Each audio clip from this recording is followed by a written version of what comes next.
Alright guys, we're in beautiful Bangkok, Thailand. In this video, I'm going to give you a 5-year review of my life having lived here in Thailand for the past 5 years. If there was a single video that you needed to watch in order to understand if you should move to Bangkok, Thailand, or Thailand in general, it's going to be this video. This is going to be a 5-year review. We're going to talk about a lot. So stay tuned. We're just here in Bangkok City Park. Alright, so wow, it's been 5 years. I had never imagined I'd literally pack my bags and leave America and move here to Bangkok, Thailand, and even more so how much my life would have improved. So let's begin with the first category, which is the cost of living. Now, believe it or not, Thailand, specifically Bangkok, is not that affordable in comparison to other countries. Now, if you were to compare it to the West, it's obviously much more affordable. We're talking about 30% more affordable. But compared to other Asian countries, for example, I went to Shanghai, China the other day, and the taxis there were cheaper than it is in Bangkok. The metro was cheaper there. The food was almost the same price.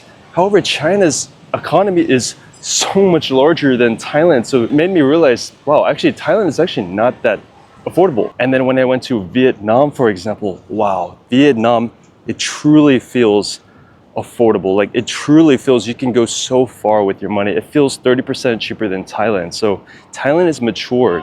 You know, Thailand has great infrastructure, so much more better infrastructure, which is why it's more expensive. But if your sole goal is to go to a country and live as cheaply as possible, I don't think Thailand is probably the best bet.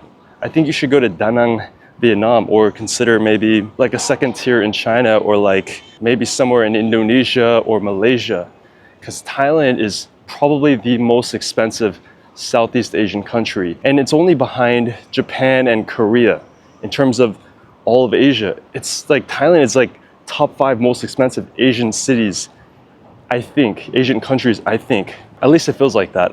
And it is easy to spend a lot of money here in Bangkok. I went from spending around $1,500 a month when I first came here 5 years ago to now spending upwards of at least $4,000 a month. Next up is number 2, which is the ease of making friends or networking. Talking about people specifically. Now, this is one of Thailand's best perks. It's because it's so multicultural and it's so diverse, as in you can make friends and you can find your community so easily. If you wanted to hustle and network with millionaires and crypto traders or YouTubers, or like, you know, people that are going somewhere, that are working hard, that are hustlers, that are businessmen, businesswomen, that are entrepreneurs, you have access to that. If you wanted to meet up with aspiring DJs or break dancers or like musicians or you know, just like these niche communities, you can find everyone here in Thailand. It's unbelievable. Thailand attracts everyone, right? Whether you're a family man, whether you're a monk, whether you want to go partying crazy all day long, whether you want to become a serious alcoholic, whether you want a really local lifestyle, it attracts literally everyone. And that's such a good thing because you can make friends here. You can feel like it's a home rather than it's a holiday destination. And on top of that, Thailand still feels extremely local. It's like when I go to Bali, for example, Bali doesn't feel local at all. The only people that you see that are locals are the ones serving the foreigners in terms of the restaurants, in terms of the businesses. In Thailand, like if you go to the richest hotels here, you see locals there. If you go to the richest condos, oftentimes the majority of the people that live there are local people. And that's exactly how it should be. And there's a good relationship and harmony between foreigners and Thai people. Thai people respect foreigners. Thai people like foreigners, generally speaking. And there's a good blend, like there's a good social harmony. It's not like, for example, where you have in Europe, where you have a bunch of immigrants, or even in America, where you have a bunch of immigrants, and there's a certain hostility. There could be a certain hostility. And yeah, that's just the best thing. It's just to be a foreigner and to be able to live harmoniously with locals here and not be treated as an outsider or as an outcast. Even though there are instances of discrimination, but it's not extreme. It's not really like gonna make life hard here. Next up is the weather. Now, this is gonna be the first somewhat of a downside. Now, long story short, Thailand is hot. As you guys already know, Thailand is very humid, and Thailand has a lot of pollution seasonally. So most times of the year, it's around 50 AQI, 60 AQI, which is not terrible. but certain parts of the year it's like upwards of 100, 150, and it can be really, really intolerable sometimes. But I'd say overall, if you like tropical weather, if you like hot sunny days, and if you don't like the cold, then Thailand is absolutely perfect for you. Look at this, they even have some diagram about the PM 2.5. Today, as you can see, it's actually 100, it's around 100 AQI. So as you can see, there's a slight tint, right? You're never gonna be able to breathe in fresh, brisk air here in Thailand. It's always gonna be a little polluted, especially in Bangkok. Now, by the way, I just wanted to announce that I launched my content mentorship. If you're interested in becoming a content creator and building a personal brand in 2026, you can learn more in the link in my description. Speaking of which, here at the park, let's talk about the next topic, which is peace. Now, Thailand is unbelievably peaceful. And you could say this sounds kind of ironic because Thailand's actually in a conflict with Cambodia right now. But even with that, I mean, 95% of everywhere in Thailand, it's peaceful. And I'm not just talking about conflicts and fighting. I'm talking about peace of mind. I'm talking about feeling peaceful. I'm talking about feeling relaxed, feeling sabai, feeling at ease. That's what I mean. Thailand is peaceful in terms of you're not surrounded by people on edge. You not have to watch your back. You don't have to worry about walking at certain times of the day at certain neighborhoods and having to watch your back. You don't have to worry about stumbling upon crazy people. You know, even if there's homeless people here, I'm not necessarily intimidated by them. I'm not scared of them.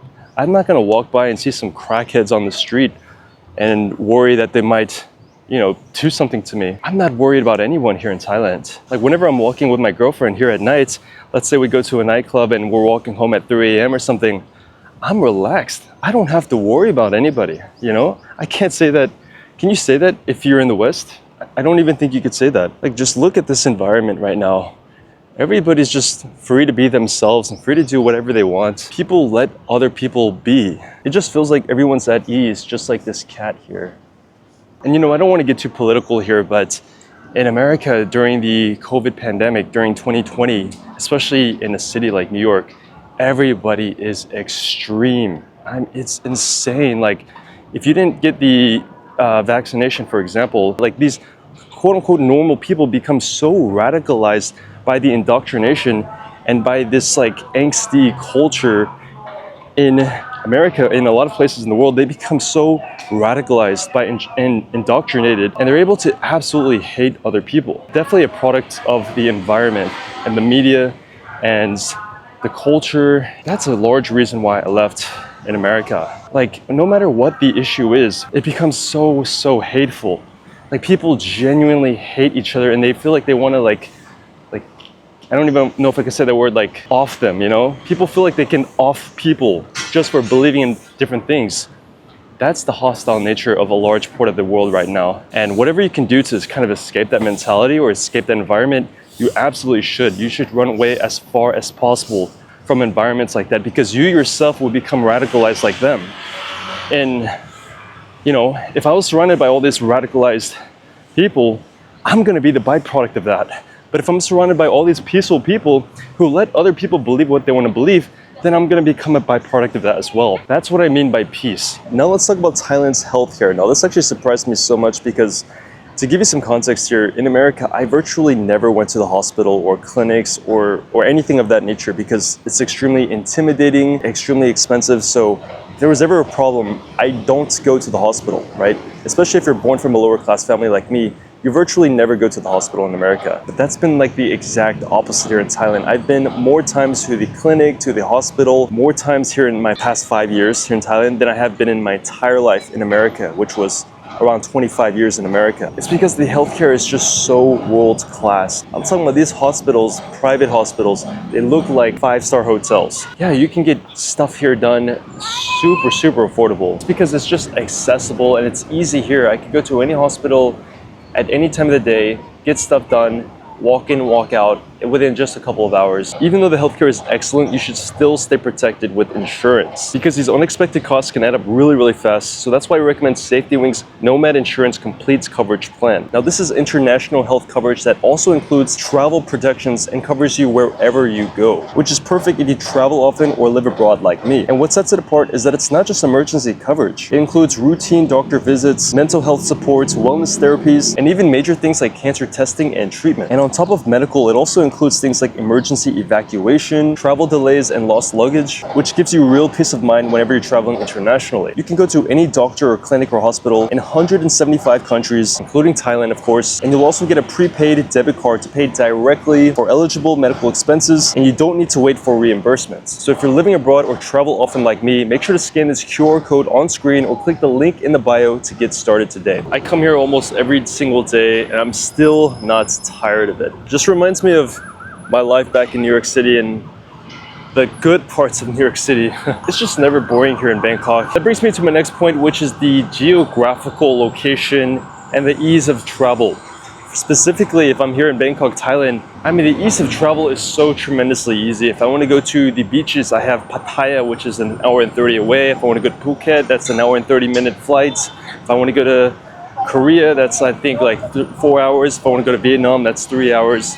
It's so convenient, and the flights are like $100 each. It's so easy to just travel here, to just go on a quick weekend vacation, and it makes life more fun. You know, you're not stuck in the same place all the time. So for that reason, it's just such a good base. Next up is dating. Now, this is going to be a juicy topic.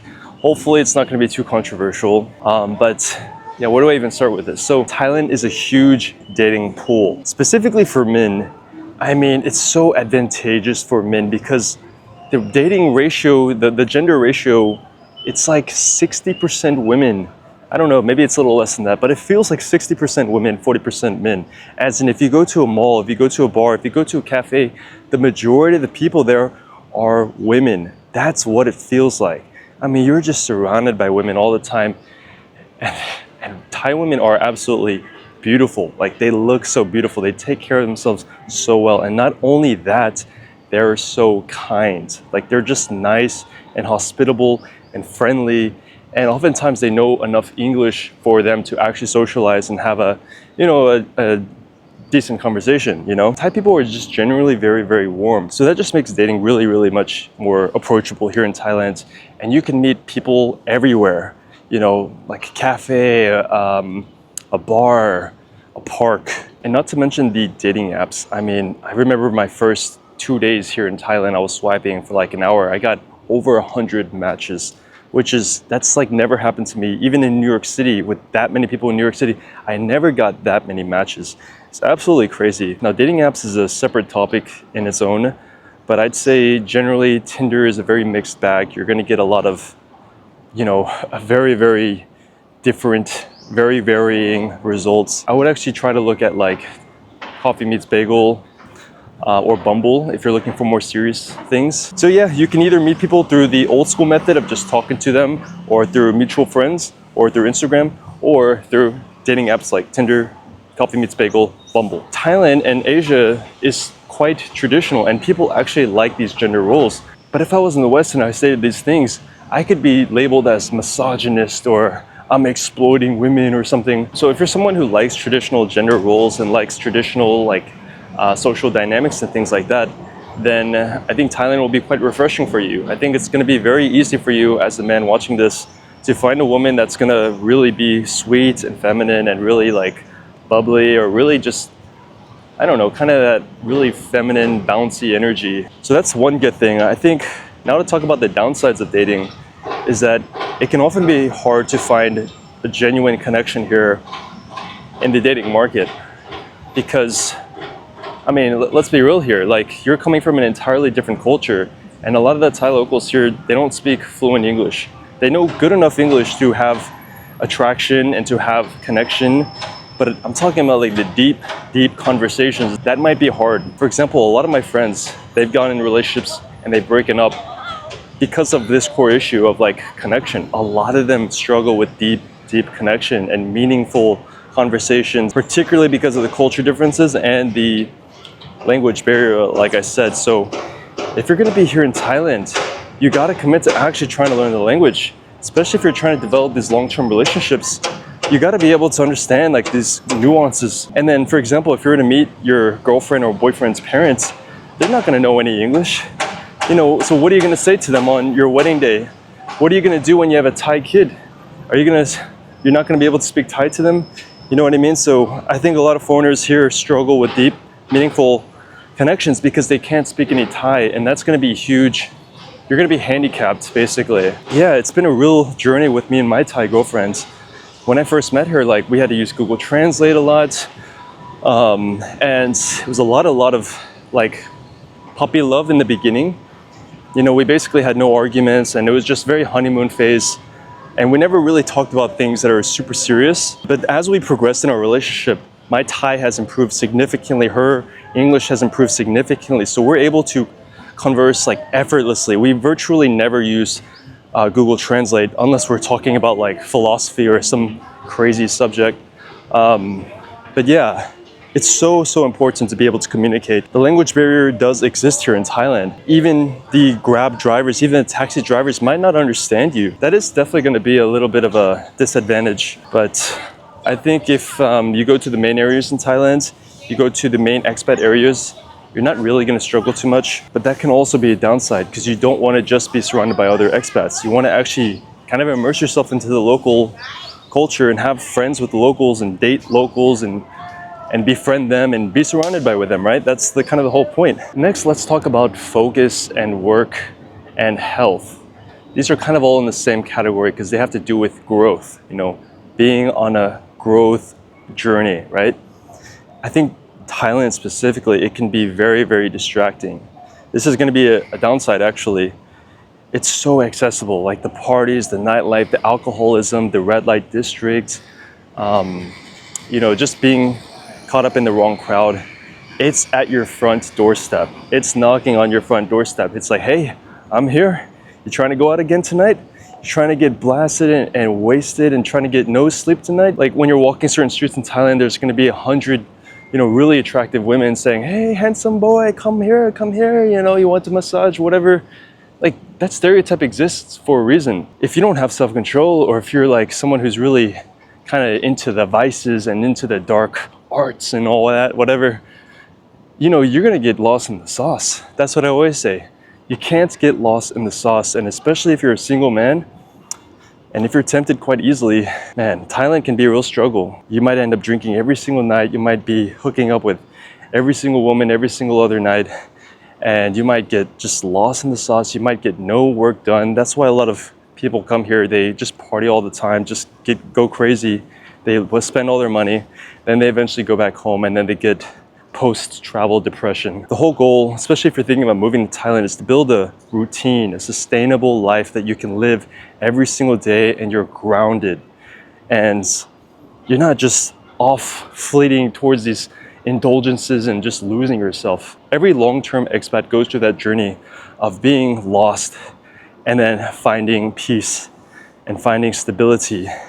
Here in Thailand, I had to go through that phase of, you know, being lost, and then me settling with my Thai girlfriend and me building a career and me building my work with content and everything.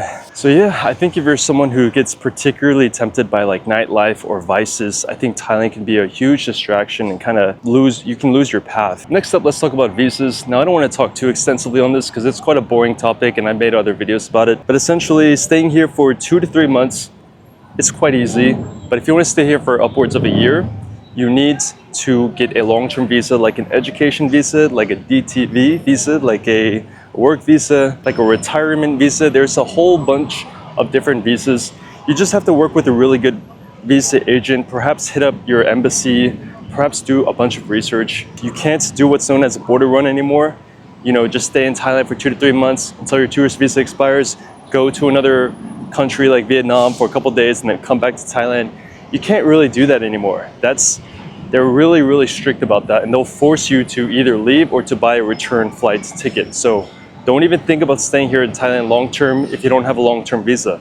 Those days are pretty much over. So to conclude this video, I think Bangkok and Thailand specifically is really good for remote workers, for entrepreneurs, for people who are grounded and want to get the best out of their money, for people who want to retire and live the rest of their life peacefully without chaos, for people who want Western conveniences and infrastructure without the cost, without the dangers and the political radicalization of the West, for people who just want to live a nice balanced lifestyle of fun, of entertainment, of modernity, of culture, of food, of expats, of locals. We just kind of want it all. I think Thailand will be absolutely amazing. Now to end this video, if you're interested in becoming a content creator in 2026, then consider joining my content mentorship down in the description below. And thank you guys for watching this video. Let me know what you think. Follow me on Instagram at I'm Paulie, and I'll see you in the next video.